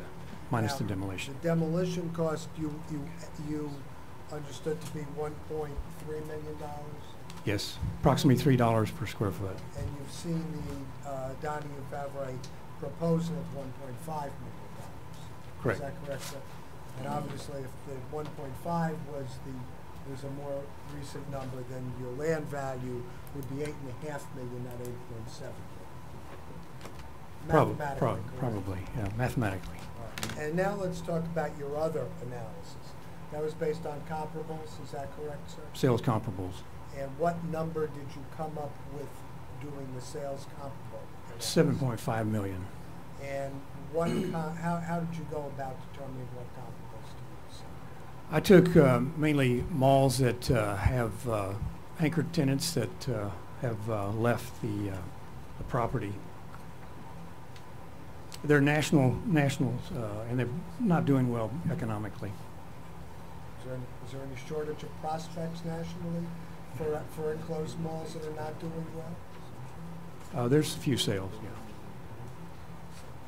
All right, and so we're clear then, you've got the two numbers that you arrived at for 8.7 for land value less demo, assuming a demo cost of 1.3.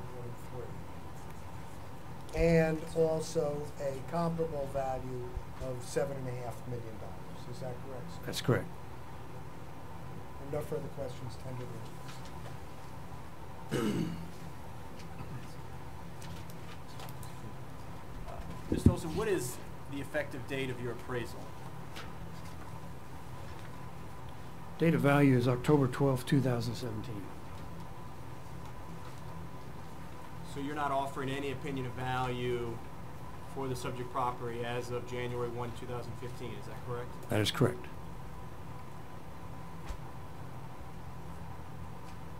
Isn't it correct also that your opinion of land value is based upon a hypothetical assumption? I'm sorry? Isn't it correct that your land value of 8.7 is based upon a hypothetical assumption? Object to the form. You want to Oh, tell us excuse me, what the extraordinary. assumption is? I'll change it. Extraordinary assumption. You're looking at a page, I think the witness is entitled to see it. Page 7 or 42? Roman numeral. Isn't that correct?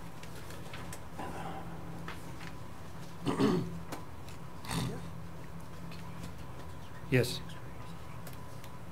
So for the record, can you please read your extraordinary assumption? The value of the subject property is based on the value. Excuse me, what page are you on? Romanet 7. What's that? It's Exhibit 3, Romanet 7, number 40. It's also numbered 42.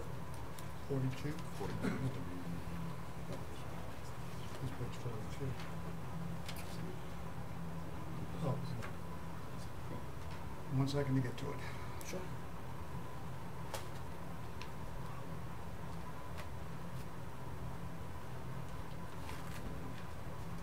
Okay. Go ahead. Yeah, please go ahead. The value of the subject property is based on the value of the underlying land less demolition costs. We have concluded that the highest and best use is for redevelopment of the land. We estimate a long-term hold of 3 to 5 years is likely since the buyer would need to negotiate with the existing tenants and outside anchors prior to redevelopment. There is no demand for immediate development, and leases would not be renewed when expired. Given the poor performance of all parties involved, successful negotiations are likely. It is an assumption of this report that negotiations would be successful. It is in the best interest for all parties to redevelop. Therefore, we have not charged any buyout amounts. The use of these extraordinary assumptions may have affected the assignment results. So, Mr. Olson, your extraordinary assumption calls for demolition of the entire buildings, meaning all improvements. Is that correct? The owned improvements. The owned. Okay, so excluding Dillard's, which is not owned, in other words, all of the buildings that are owned by this taxpayers, or the two taxpayers, that's your assumption, correct? That all of it would be demoed? Yes.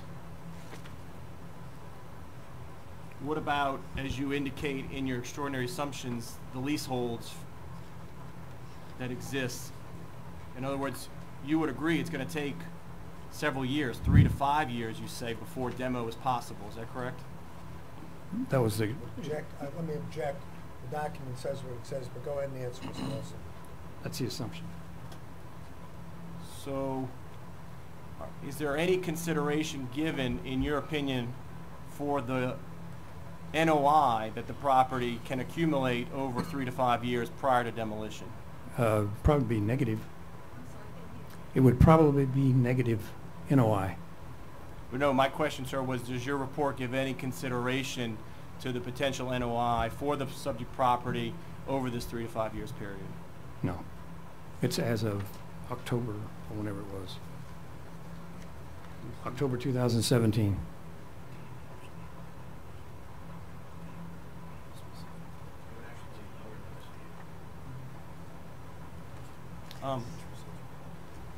Have you seen, Mr. Olson, Exhibit 4, Yes. the demolition? Yes. Yes.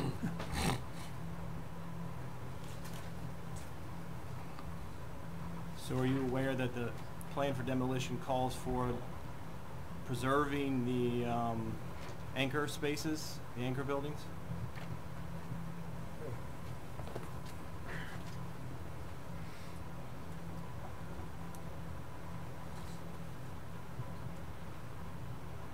I mean, what it says, new exterior walls. Right, in Is that other what you're words, saying? it has 249,000 square feet, while you have 428,000 square feet as demolition. Is that correct? It's what the demolition says, Okay. or it costs.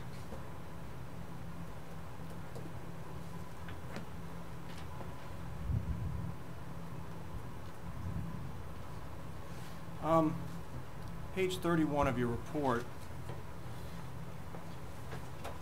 do you stand by your opinion that the property can be redeveloped around Dillard's? That's my understanding.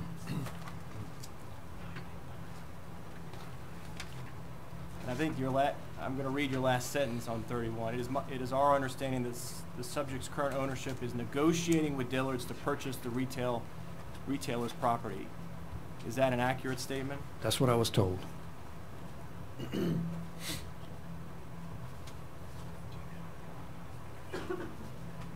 you know the price they offered to purchase from Dillard's?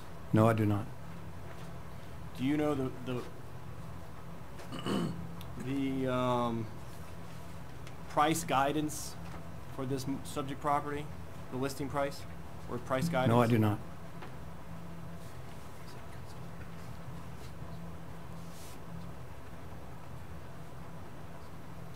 Is it customary to interview the owner or the broker when conducting an appraisal of a property if the property is being marketed for sale? I didn't know it was being marketed for sale. Or if it, like I said, if there's no price, sometimes brokers just put properties on the market to see what they can generate as far as sale. Right, now I understand you did not know, but I'm saying the question on the table is it customary to interview the property owner and potentially the broker if the property is listed for sale? Yes. So you did not ask the property owner if this property was being listed or trying to be sold? My understanding was maybe at one time didn't have a price and then it was taken off. That's my understanding. And where'd you get that from? The taxpayers Yes, representative? yes. Do you know what they were selling that property for? No, like I said, there was no sales price or asking price.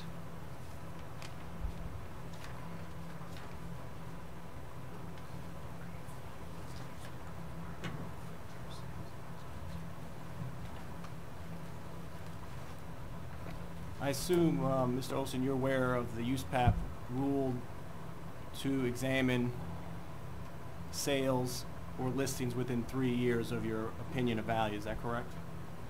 Sales within 3 years, listings are current. Okay, thank you, Mr. Chairman. Thank you. Any questions? No, sir, no report. Earlier, there was some testimony about an offer that was made for the purchase. It may have been a 3.5. 3.5, and then someone said there was a counter offer made, but we did not hear any testimony on what was the counter.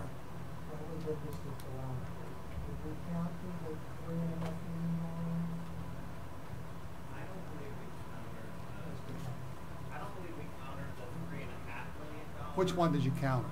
I think we countered the $10 million. Which one? The 10. $10 million back. And what did you counter? What did you counter with? At that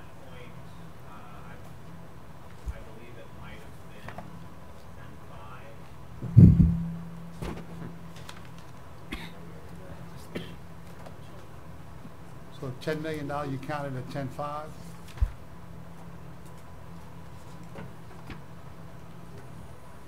And that was exhibit number 11. Exhibit 11. The offer was exhibit 11. Which was in 2015, correct? Again, the problem with that was it was a 1031 exchange and the buyer was not bona fide.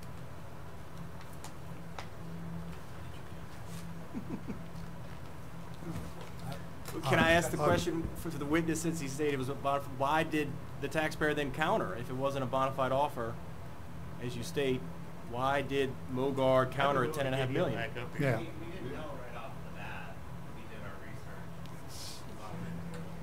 What I love about letters of intent is the last paragraph of the letter of Non-enforceable. intent. Right. Despite our many hours of negotiations, if anybody wants to walk away, you walk away. So, you know, yeah. Yes, sir. Letters of intent are not worth the paper they're printed on. Most recently, the offers have been in line with Cortana, which is Okay. 3.5. All right, That's- do we have that's any all more my questions? Are you, I have no redirect, taxpayers rest. you rest? Okay. Let's take 5 minutes, literally, and we'll start right back up with the taxpayers, with the assessor's office.